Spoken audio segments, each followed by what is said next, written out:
Hello there everybody, this is James. I'm playing the ZHO CE mod with 26 flagships mod, and for the ZHO CE mod I'm going to show you the Slug A loadout and what it has to offer.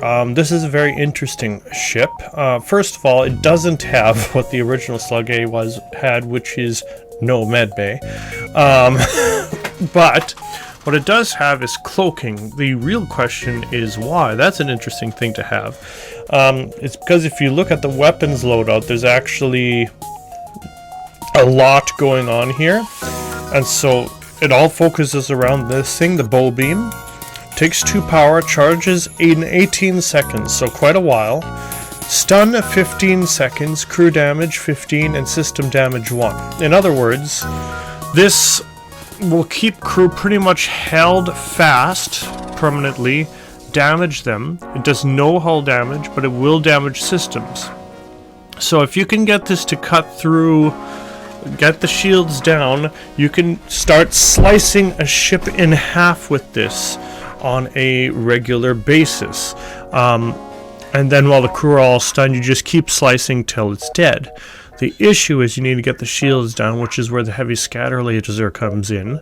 So you get the shields down, start using your bow beam, and then you can win. However, because it takes so long for this thing to charge, you're vulnerable and can easily lose stuff. So that's where the cloaking comes in, is that you need that cloaking for the first volley, which will always be on the enemy's side.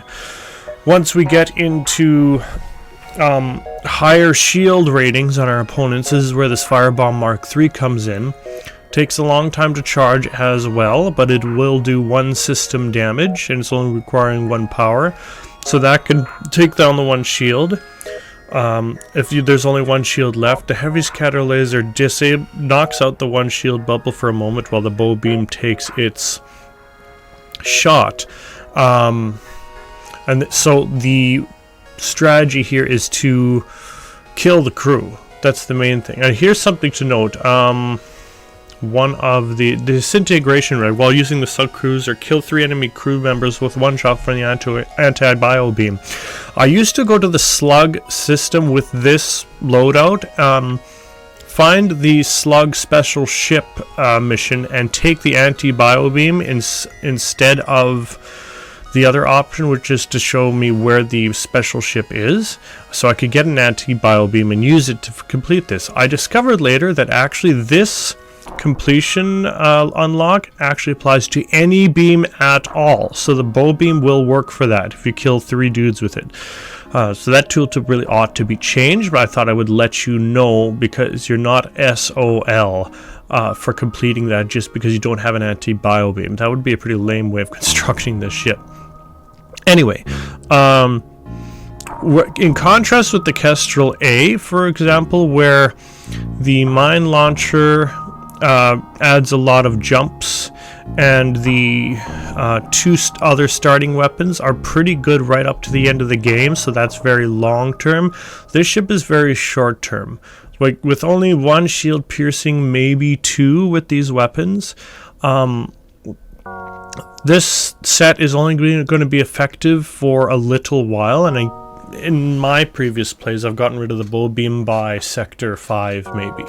I've kept it for longer, sometimes it depends what I end up with, but this is a very short term setup, so our early game is going to be strong, and we're going to be looking to replace a lot of these things in the meantime. Also, I have vision of every room with the enemy ship without functioning sensors, which means I pretty much need to buy a transporter, so I need a budget for that. So I'm looking to completely replace this, but I'm going to have a strong early game. Throw in the slug repair gel, which means I can attack civilian ships, which is nice for extra stuff, and break truce. So if I actually shoot the enemy enough times with the heavy scatter laser to make them want to surrender, I can accept the surrender, then attack again anyway, and none of my crew will run away. No guarantee that it'll still be enabled, but that enables me to then kill all the crew afterwards. So this early game is very, very strong, assuming everything goes reasonably well. So I'll leave us with that, and we'll see in the next video. We'll be playing with it. See you there.